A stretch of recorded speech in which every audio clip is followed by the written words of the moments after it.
Okay. ಇವತ್ತಿನ ದಿನ ಬೆಳಗ್ಗೆ ಸುಮಾರು 6 ಗಂಟೆ ಸಮಯಕ್ಕೆ ರೋಣ ಪೊಲೀಸ್ ಸ್ಟೇಷನ್ ವ್ಯಾಪ್ತಿಯಲ್ಲಿ ಜಿಗ್ಲೂರ್ ಕೆರೆ ಕ್ರಾಸ್ ಎಂಬ ಒಂದು ಜಾಗದಲ್ಲಿ ಒಂದು ಆಕ್ಸಿಡೆಂಟ್ ನಡೆದಿರೋದ್ರ ಬಗ್ಗೆ ನಮಗೆ ಮಾಹಿತಿ ಲಭ್ಯವಾಗಿರುತ್ತೆ.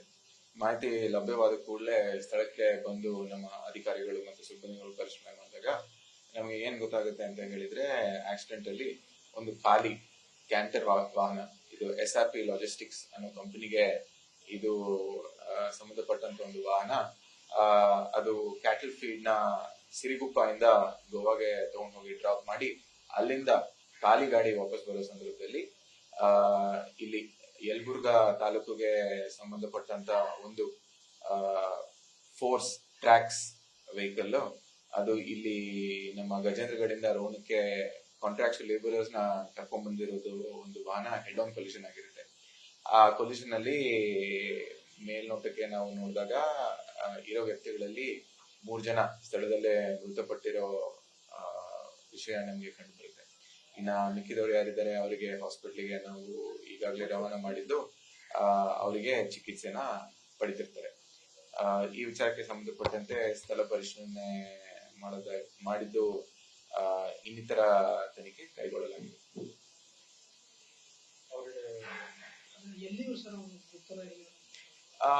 ಈಗ ಪ್ರಸ್ತುತ ನಮ್ದು ತನಿಖೆ ನಡೀತಿದೆ. ಘಟನೆಯಾಗಿ ಸುಮಾರು 1 ಗಂಟೆನೂ ಹೆಚ್ಚಿಗೆ ಆಗಿಲ್ಲದ ಕಾರಣಕ್ಕಾಗಿ ನಮ್ದು ಮೊದಲ ಆದ್ಯತೆ ಏನಿರುತ್ತೆ ಅಂತ ಹೇಳಿದ್ರೆ, ಯಾರು ಗಾಯಾಳುಗಳು ಇರ್ತಾರೆ ಅವರಿಗೆ ಎಷ್ಟು ಒಳ್ಳೆ ಚಿಕಿತ್ಸೆ ಕೊಡ್ಲಿಕ್ಕೆ ಆಗುತ್ತೆ ಅಷ್ಟು ಒಳ್ಳೆ ಚಿಕಿತ್ಸೆ ಅವರಿಗೆ ತುರ್ತಿನ ರೀತಿಯಲ್ಲಿ ಕೊಡೋದು ನಮ್ದು ಮೊದಲನೇ ಆದ್ಯತೆ ಆಗಿರುತ್ತೆ. ಸೊ ಆ ಕೆಲಸದಲ್ಲಿ ನಮ್ಮನ್ನ ನಾವು ತೊಡಗಿಸ್ಕೊಂಡಿದೀವಿ.